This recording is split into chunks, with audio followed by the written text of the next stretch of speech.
Good morning friends, you are most welcome to Think Eyes channel. Today we are going to discuss practicing anthropology, in which we are going to discuss introduction to practicing anthropology, and our chapter is unit 3, challenges and dilemmas of ethics in practicing anthropology.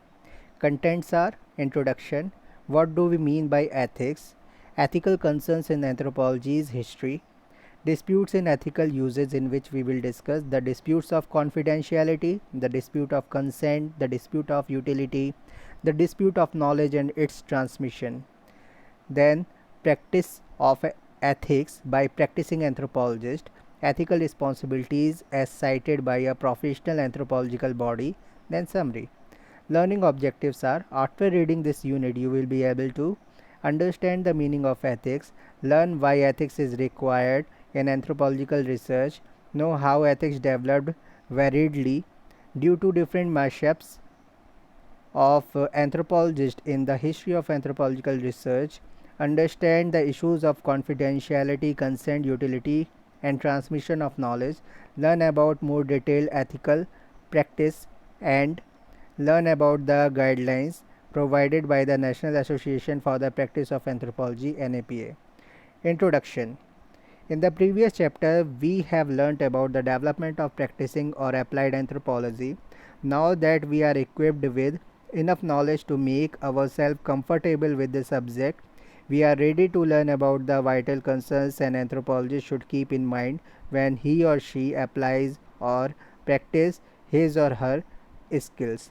Among many concerns, an important concern is the issue of ethics.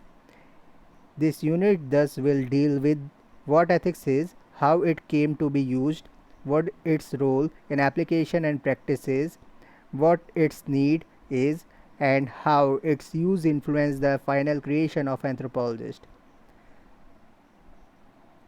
What do we mean by ethics?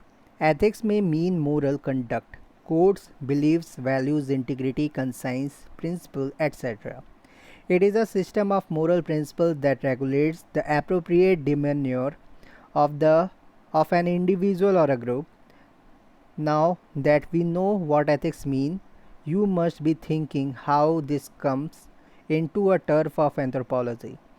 We know from our readings of our earlier texts that anthropology is basically a field science, and this designation is what has led us to act as applied or practicing anthropologists in different organizations. Our main purpose for being in the field to investigate and research brings us in contact with many dealings.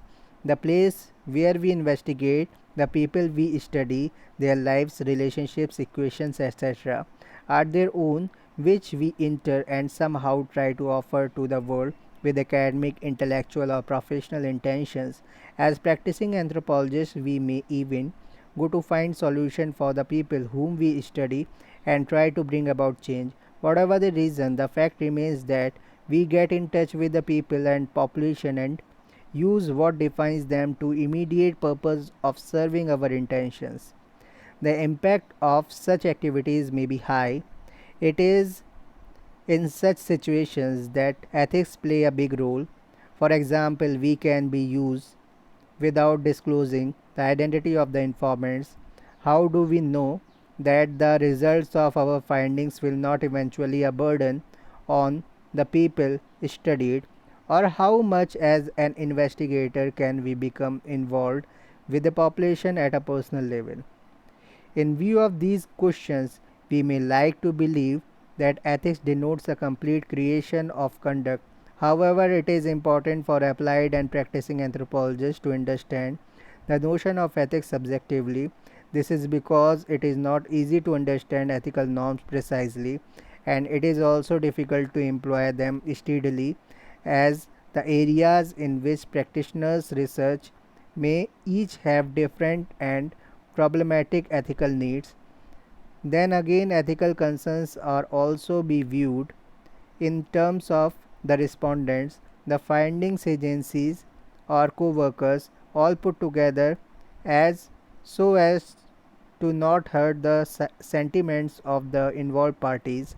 As there are different outlooks, most of the time there is tensions among these associations, hence ethics is not always as simple as it may sound in the beginning.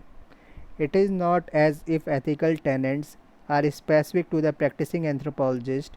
Concerns such as reverence for individuals or groups, kindness, and impartiality are all basic to any research, whether he is an anthropologist or otherwise. Any layout or execution of a study is determined by manifestation of the tenets, which is influenced by the limitations prescribed by a particular research framework.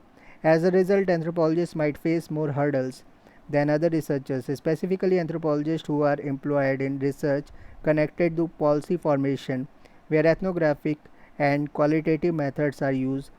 This is no less than a challenge for practicing anthropologists, as they have to retain both scientific and moral integrity in a research reality of competing social values and ambiguous social facts. Marshall 1992.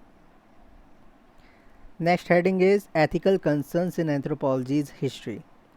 With the growth of new ideas and notions, anthropology has flourished immensely. Fields of investigation are increasing with great rapidity.